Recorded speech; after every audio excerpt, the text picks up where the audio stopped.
Magandang umaga sa inyong lahat. Marahil ay nakakarinig tayo ng iba't ibang balita sa ating paligid. At minsan, nangangamba tayo sa mga balitang ito. At marahil alam na rin natin yung balita tungkol sa West Philippine Sea. Ano ba ang nangyayari sa West Philippine Sea ngayon?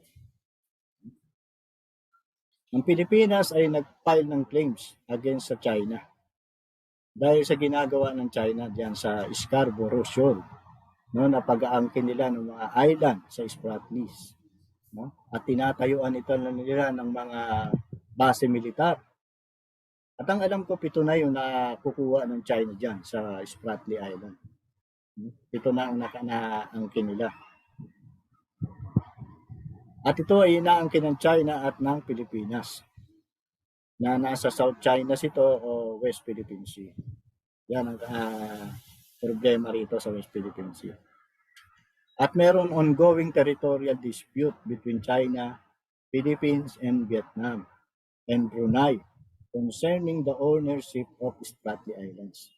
Yan yung mga bansa na nag-aangkin dyan. Kasama na yung Brunei at Vietnam na inaangkin nila yung lugar na yan. Ang Pilipinas, ang pinaglalaban ng Pilipinas, yung EEZ na tinatawag. Yung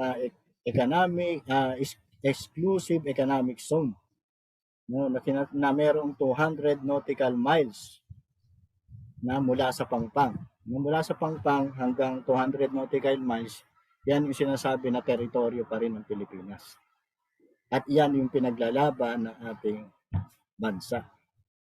Ngayon, ang China naman, ang kiniklaim nila, China say it has sovereignty over virtually all South China Sea islands and their adjacent water. Okay? It hasn't defined those waters, but it issued a map that is called a 9-dash line. Ito yung pinaglalaban naman ng China. Pinakita nila yung mapa na 9-dash line na sinasabi nila na ang buong halos South China Sea ay kanila ayon sa history.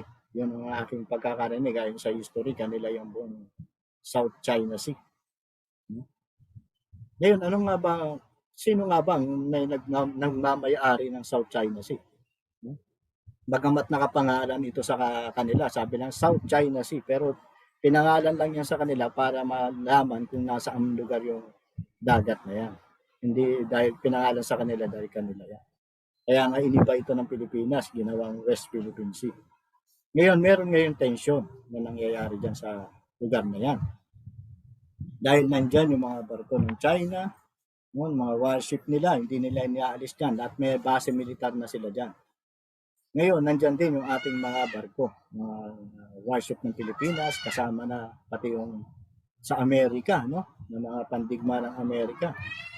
Ibig sabihin,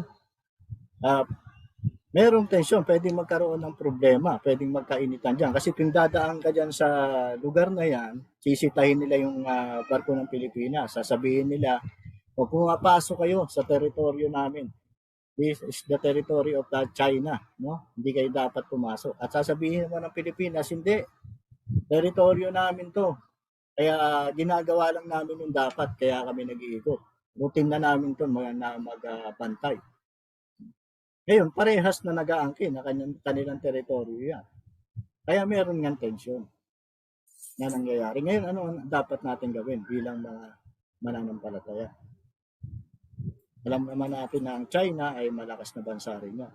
Hindi naman tayo pwedeng makipaglaban siguro. No? Yung ibang mga Pilipino, no, sumisigaw na digmain na yung China. Labanan na yan, parisin na yan.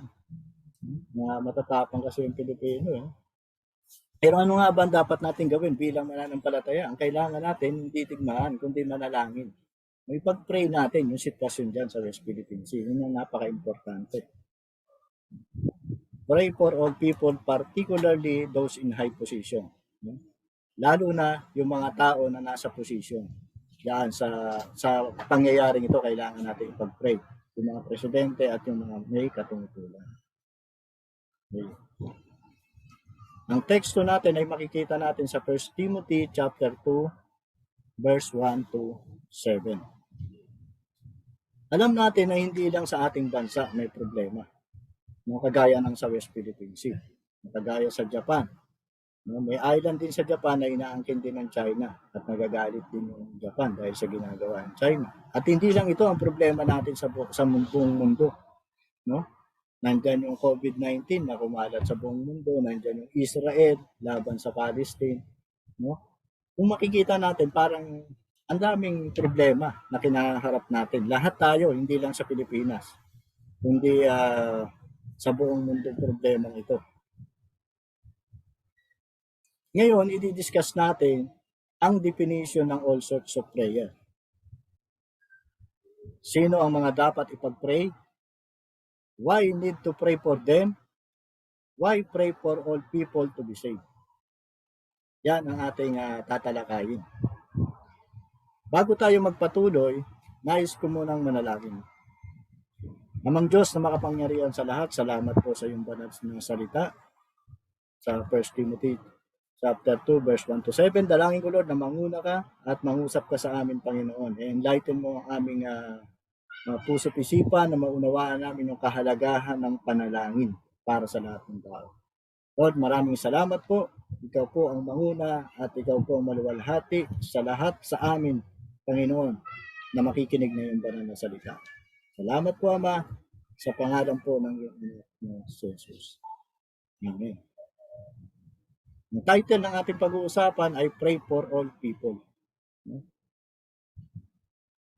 Ang 1 Timothy ay sinulat ni Pablo para kay Timothy. 1 Timothy suggests Timothy was at Ephesus while Paul wrote from Macedonia. Makikita yan sa 1 Timothy chapter 1 verse 3. At merong problema rito sa church sa Ephesus. Ano ang problema nila sa church sa Ephesus? Ito yung false teaching na sinasabi ni Apostol Pablo. No? Kasi may mga nagtuturo doon tungkol sa mga alamat.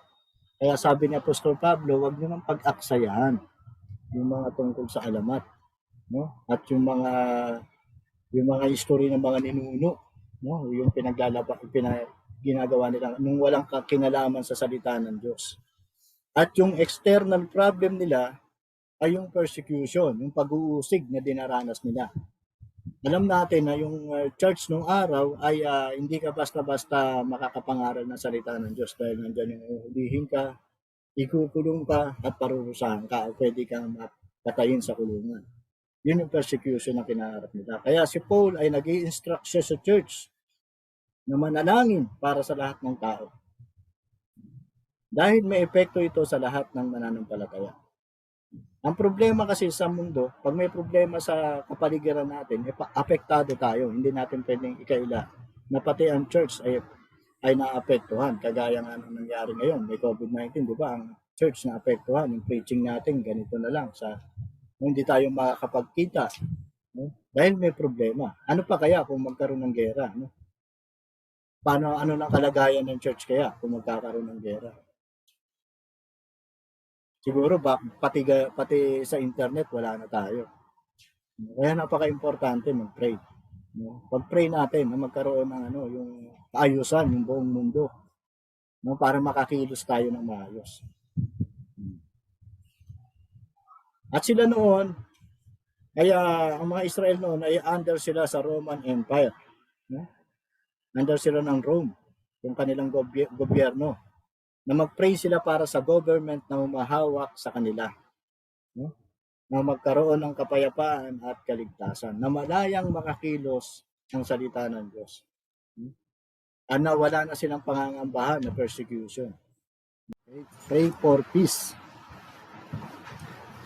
First of all, then I urge that supplications, prayer, intercession, and thanksgivings be made for all people, for kings and all who are in high positions, that we may lead a peaceful and quiet life, godly and dignified in every way.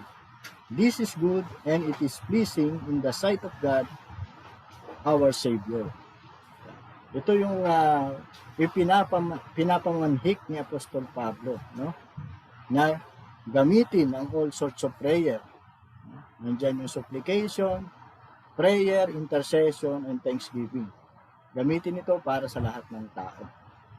Sa kings at sa lahat ng merong position. Okay. Unahin natin yung prayer. Ano ng prayer? Communicating with God. Ano sabihin ng prayer? No? Kapag nakikipag-usap ka sa Diyos, ikaw ay nagpo-pray. Okay? At yung supplication, ito yung prayer that asks God to provide something. No, pag meron ka nang hinihingi sa Diyos, ang ginagamit mo na supplication. Kasi humihingi ka sa Panginoon ng iyong pangangailangan, kung ano man ang iyong pangangailangan. No, kaya nga sabi, ask and you shall receive. Ang intercession naman, ito ay appealing to one person on behalf of another. No? Halimbawa, ako, no, namamagitan ako para sa isang tao. Halimbawa, kay Pedro, namamagitan ako kay Pedro para kay Juan. No? Hindi ako involved, pero ako lang ay tagapamagitan sa dalawang taong ito. No? Ganun din ang ating Panginoong Yesus. No? Sabi nga, si Jesus ay namamagitan sa church. Siya ay nakaluklok sa kanang trono ng Ama at namamagitan siya para sa church. Siya ang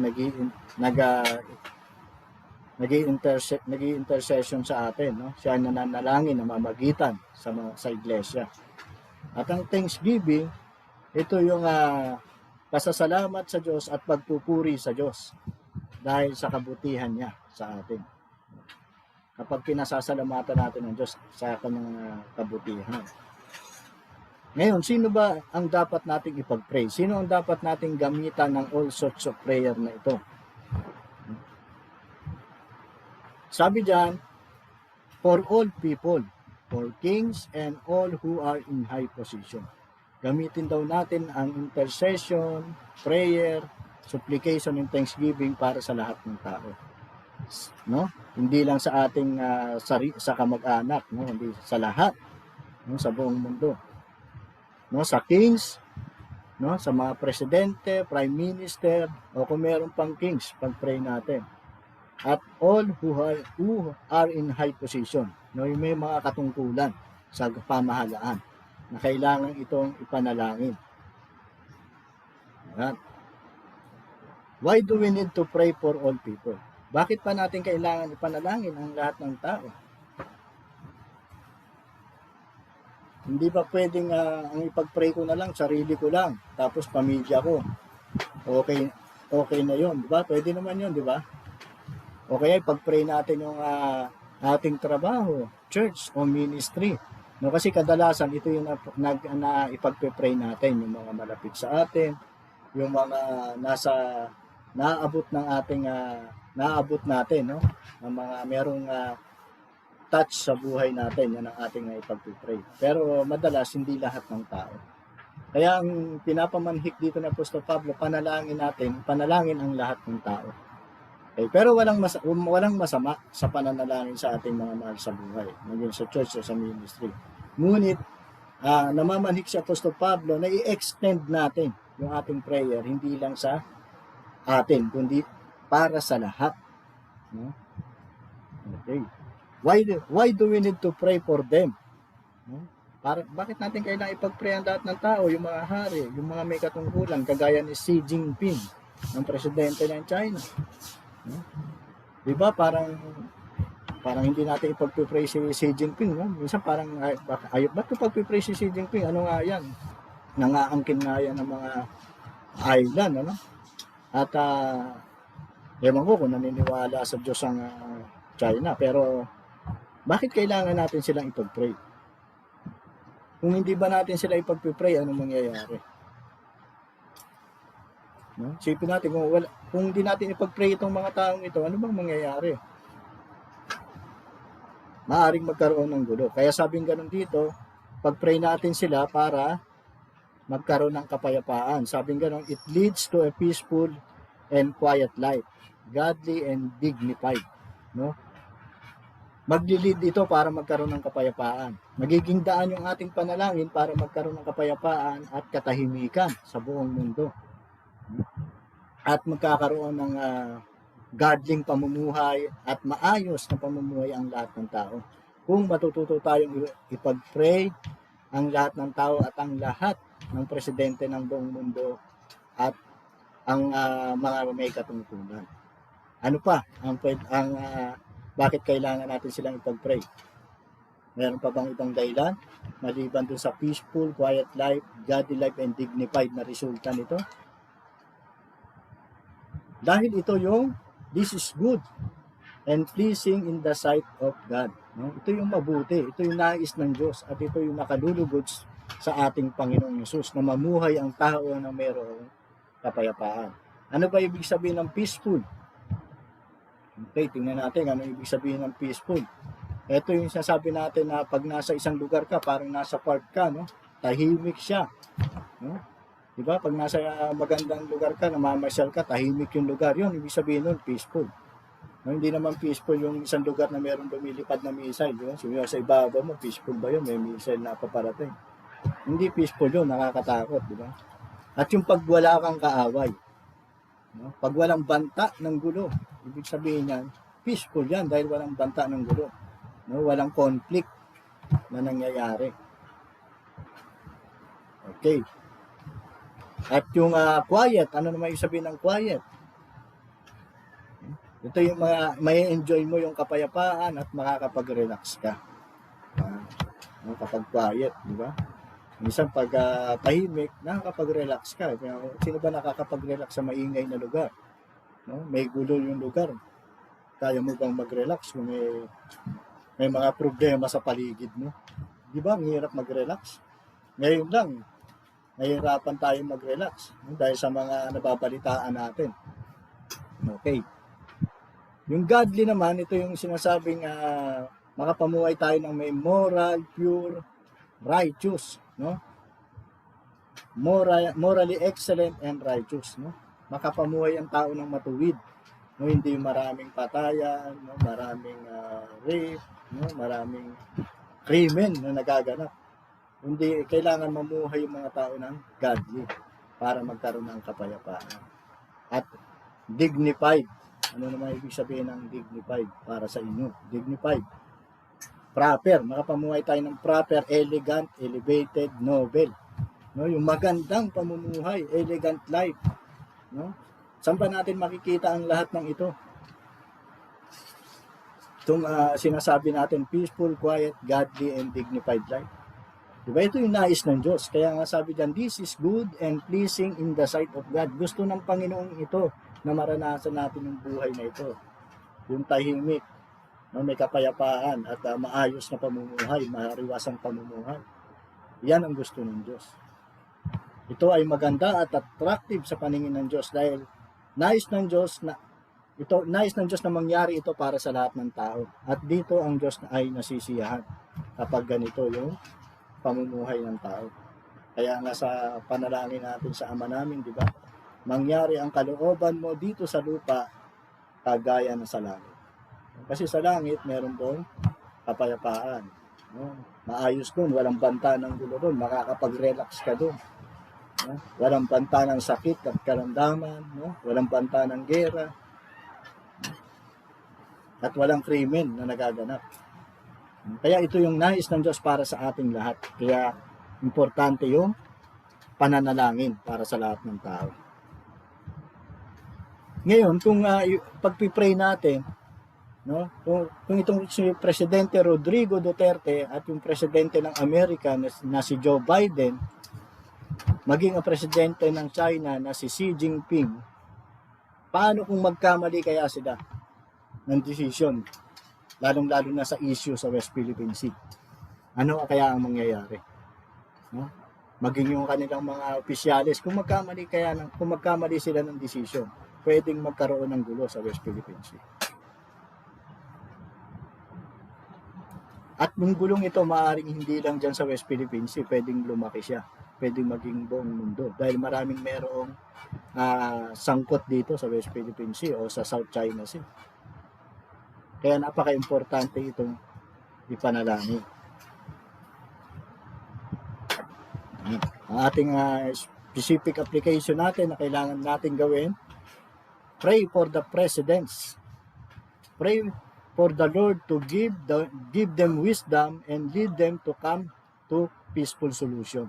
No, Etong mga presidenteng ito ay makagawa ng isang peaceful solution. Hindi gera ang maging solution. Kasi sa gera, talo tayong lahat. No? Kaya nga pag nagkagera, hindi lang namamatay dyan mga sundalo, di ba? Ang daming civilian na casualties, maraming civilian damay dyan. No? Pag nagliparan yung missile, mamimili pa ba yan ang sundalong tatamaan? Pag bumagsak yan, wala yung pipilian na tatamaan. No? Kagaya nung napunta ako sa Saudi, nagkaroon ng gera dyan. Gulf War. No? Nung pasukin ni Saddam yung Kuwait, tapos gusto nang pasukin yung Riyadh.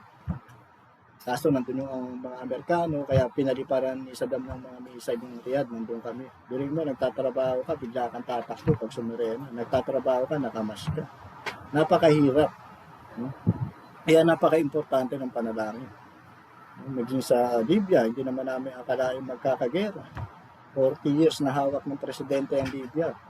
Ang presidente nila, no, si Gaddafi yung Libya, pero biglang nagkaroon ng civil war. Minsan hindi natin inaasahan, wala namang umaasa sa gera, lahat hindi. Kaya lang kailangan natin maging mapagbantay. No, manalangin, no, wag tayo maging aware tayo sa nangyayari sa paligid. Panalangin natin kung ano yung nangyayari. Okay. Pray for all people, particularly in high position, that we may live a peaceful life. Pag makapamuhay tayo ng tahimik, importante yan. Kung gusto natin mamuhay ng tahimik, no, panalangin natin lahat ng tao. Especially yung mga nasa high position. Okay? Pray for salvation. No? Pray for salvation. Babasahin ko sa inyo. Who desires all people to be saved and to come to the knowledge of truth. For there is one God and there is one mediator between God and men, the man Christ Jesus, who gave himself as a ransom for all, which is testimony given at the proper time. Okay. Why pray for all people to be saved? Bakit kailangan natin ipag-pray na lahat ng tao ay maligtas? Kailangan maligtas. No, sabi diyan sa verse 4, anong sabi sa verse 4? It is the desire of God. No? Sabi diyan, who desires all people to be saved. Gusto ng Diyos na lahat ng tao ay maligtas. Yun ang nais ni God. Kaya kailangan ipag-pray natin. Pray for salvation. At ano pa ang dahilan bakit natin kailangan ipag-pray na magkaroon ng kaligtasan ng lahat? Because they also need salvation. Lahat ng tao nangangailangan ng salvation. Walang taong gustong pumunta sa impyerno, kahit sino tanungin mo. No, ikaw ba, kapatid, ikaw ba gusto mong pumunta sa impyerno? Siyempre lahat hindi yan. At ayaw natin na may pumunta dyan kahit isa. Kaya, at lahat ng tao nangangailangan ng salvation. Ito yung pinakapangunahing kailangan ng tao, yung salvation. Okay. Ngayon, paano magkakaroon ng kaligtasan ng mga tao? Kailangan natin ng gospel presentation. Diba? Kailangan meron mag-present ng gospel. Bakit kailangan ng gospel presentation? To know that there is one God and one mediator. Para malaman ng tao na merong iisang Diyos at merong iisang na namamagitan sa Diyos at sa tao, kundi walang iba kundi ang ating Panginoon sa Kristo. Kasi yung mga tao ang daing tinatawagan, no? Ang daming ginagamit na mediator. Sabi, isa lang ang tagapamagitan sa Diyos at sa tao, ng Panginoong Yesus. Ito yung kailangan malaman ng lahat ng tao. At ang pangalawa, to know that Jesus gave himself as ransom for all. No? Nabinigay na Jesus ang kanyang buhay para sa lahat ng tao. Ngayon, malalaman ba ito kung walang magpapahayag? Kung walang mangangaral, malalaman ba nila? Paano sila maliligtas kung walang magpapahayag? Bakit kailangan ng gospel presentation? Pangatlo, for them to believe and to be saved. No? Para manampalataya sila at maligtas. Yan. Basahin ko sa inyo sa Romans 10:14. How then will they call on him in whom they have not believed? And how are they to believe in him of whom they have never heard? And how are they to hear without someone preaching? No? Sabi niya, paano raw sila tatawag, no? Kay Jesus, kung hindi naman sila nananampalataya kay Jesus. At paano silang mananampalataya kung hindi na kay Jesus, kung hindi na wala naman sila naririnig tungkol kay Jesus? Hindi ko naman kilala yan, wala naman ako naririnig tungkol dyan. Bakit? Paano ako maniniwala dyan? At paano sila makaririnig kung walang mangangaral? Ito yung sinasabi sa Romans. Kaya importante yung gospel presentation para ang tao maunawaan yung kaligtasan at matanggap yung kaligtasan. Kagaya ni Paul, no? Sabi diyan sa 1 Timothy 2:7, "For this I was appointed, a preacher and an apostle. I am telling the truth. I am not lying. A teacher of the Gentiles in faith and in truth." No, ito yung inaangkin ni Pablo na siya ay inappoint bilang preacher, bilang apostle, teacher ng mga Gentiles, no? Kaya importante itong preacher kagaya ni Apostol Paul. Kaya ano ang ating ipagpipray? Pray for believers who are in government offices to reach out, and for believers to stand out and share the gospel, like Paul in verse 7. No? Panalangin natin yan, yung mga believers, lahat ng believers na ipag-pray natin, lalong-lalo na yung mga nagtatrabaho sa government offices. Yung mga malalapit dyan sa matataas na tao, malapit sa presidente, no? Na mag-share sila, magkaroon ng tapang na ibahagi yung mabuting balita para maabot itong mga nasa katungkulan.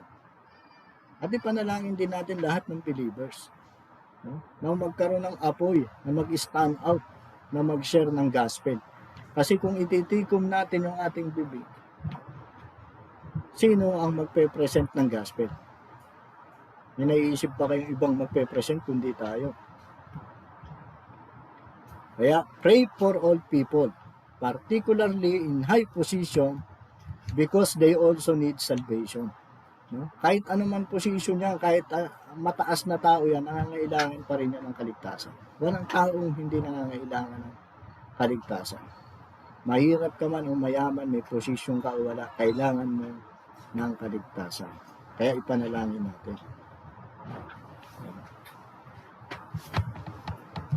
Nakita na natin dito, kaya namamanhik si Apostol Pablo na gamitin natin yung all sorts of prayer. Yung supplication, thanksgiving, intercession, prayer, gamitin natin to sa lahat ng tao. Dahil ito ang daan para magkaroon ng kapayapaan at magkaroon tayo ng katahimikan at makapamuhay tayo ng maayos at mariwasa, masagana. At upang magkaroon ng lahat ng kaligtasan. Dahil ito ang gusto ng Diyos, na lahat ng tao ay maligtas at ang lahat ng tao ay magkaroon ng kapayapaan. Amin po ba tayo doon na ang lahat ng tao ay nangangailangan ng peaceful life at salvation? Meron bang ayaw ng peaceful life? Meron bang ayaw ng salvation? Di ba lahat tayo nangangailangan niya?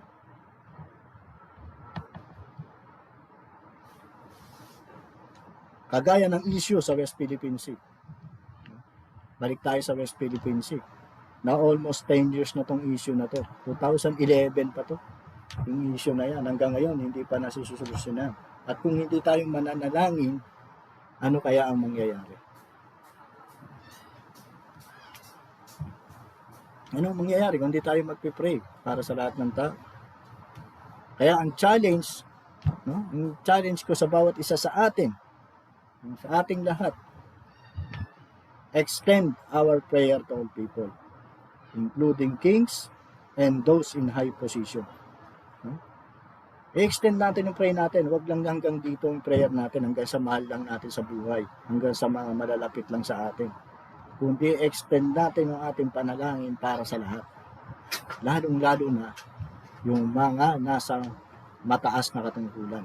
Dahil sila yung mga key kung paano nagkakaroon ng kapayapaan, kaginhawahan, no? At para lumaganap ang kaligtasan.